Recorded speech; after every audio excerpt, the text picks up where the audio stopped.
అందరికీ హాయ్ అండి. వరలక్ష్మి వ్రతం రోజు అమ్మవారిని ఎలా ఈజీగా బ్లౌజ్ పీస్తో అలంకరించుకోవాలో ఈ వీడియోలో చూపిస్తున్నాను.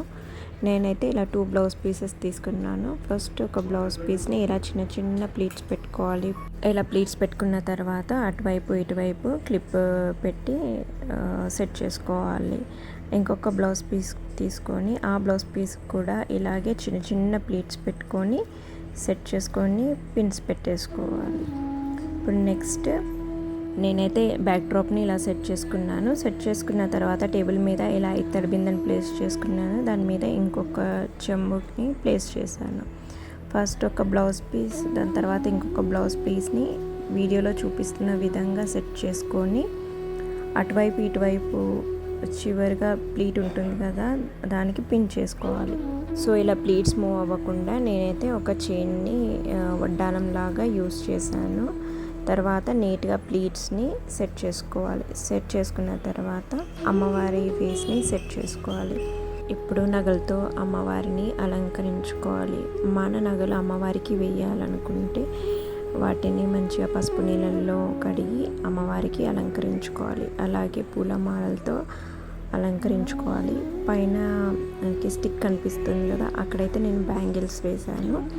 సో ఇదైతే ఫస్ట్ మెథడ్. సో ఇలా అమ్మవారిని అందంగా బ్లౌజ్ పీస్తో అలంకరించుకోవచ్చు. సో నెక్స్ట్ మెథడ్ ఏంటంటే సేమ్ ఇందాక ఫస్ట్ మెథడ్లో ఎలా అయితే బ్లౌజ్ పీస్ని మనం సెట్ చేసుకున్నామో అలాగే ఫోల్డ్ చేసుకోవాలి. సో ఇక్కడ డిఫరెంట్ కలర్స్ని యూస్ చేస్తున్నాను. సో ఫస్ట్ ఒక బ్లౌజ్ పీస్ని ఇలా ప్లేస్ చేసుకొని మనకి ఎంత హైట్ కావాలో అంత సెట్ చేసుకోవాలి.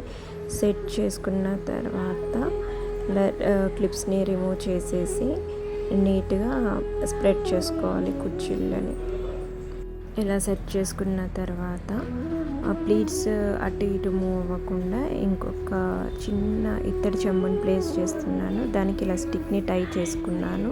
సో ఇంకొక బ్లౌజ్ పీస్ని తీసుకున్నాను.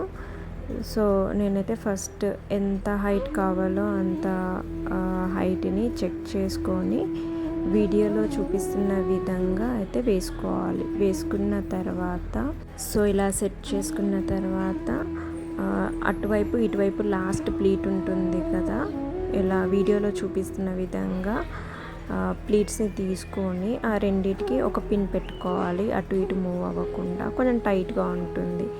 తర్వాత ప్లీట్స్ దగ్గర క్లిప్స్ ఉన్నాయి కదా, అవైతే రిమూవ్ చేసేస్తున్నాను. రిమూవ్ చేశాక ఇప్పుడు ఒక్కొక్క ప్లీట్ని ఇలా స్ప్రెడ్ చేసుకోవాలి. ఫస్ట్ స్ప్రెడ్ చేసుకున్న తర్వాత ఒక వడ్డానం, అంటే మంచిగా షేప్ రావడానికి ఒక వడ్డాలం లాగా నేనైతే చిన్న చైన్ని యూస్ చేస్తున్నాను. లేదు అంటే థ్రెడ్ కూడా యూస్ చేయొచ్చు. గోల్డ్ కలర్ థ్రెడ్ ఉంటుంది కదా, అదైనా లేకపోతే లేస్ ఉంటుంది కదా, అలా అయినా సెట్ చేసుకోవచ్చు. ఎప్పుడైతే కొబ్బరికాయని ప్లేస్ చేశాను, సన్నగా ఉన్న కొబ్బరికాయ అయితే అమ్మవారి ఫేస్ మంచిగా సెట్ అవుతుంది. సో దట్ మనకి అటువైపు ఇటువైపు కొబ్బరికాయ కనిపించదన్నమాట. ఇలా సెట్ చేసుకున్న తర్వాత అమ్మవారిని నగలతో అలంకరించుకోవాలి. ఒకవేళ అమ్మవారిని సపరేట్గా కలశం సపరేట్గా చేసుకోవాలనుకుంటే కొబ్బరికాయ ప్లేస్లో గ్లాస్ కానీ లేకపోతే బాటిల్ కానీ అలా ప్లేస్ చేసుకొని అమ్మవారి ఫేస్ని టై చేసుకోవచ్చు. తర్వాత అమ్మవారిని ఇలా పూలతో అలంకరించుకోవాలి. చూడండి, ఇప్పుడు పూలతో అమ్మవారి లుక్ మొత్తం చేంజ్ అయిపోయింది కదా. సో స్టిక్ కనిపిస్తుంది కదా, ఆ ప్లేస్లో అయితే నేను బ్యాంగిల్స్ని వేస్తున్నాను. మీకు ఈ వీడియో నచ్చినట్టయితే ప్లీజ్ లైక్ చేయండి, షేర్ చేయండి, అలాగే కమెంట్ చేయండి అండ్ సబ్స్క్రైబ్ చేసుకోండి. నెక్స్ట్ వీడియోలో మళ్ళీ కలుద్దాం. అంతవరకు టేక్ కేర్, బై బాయ్.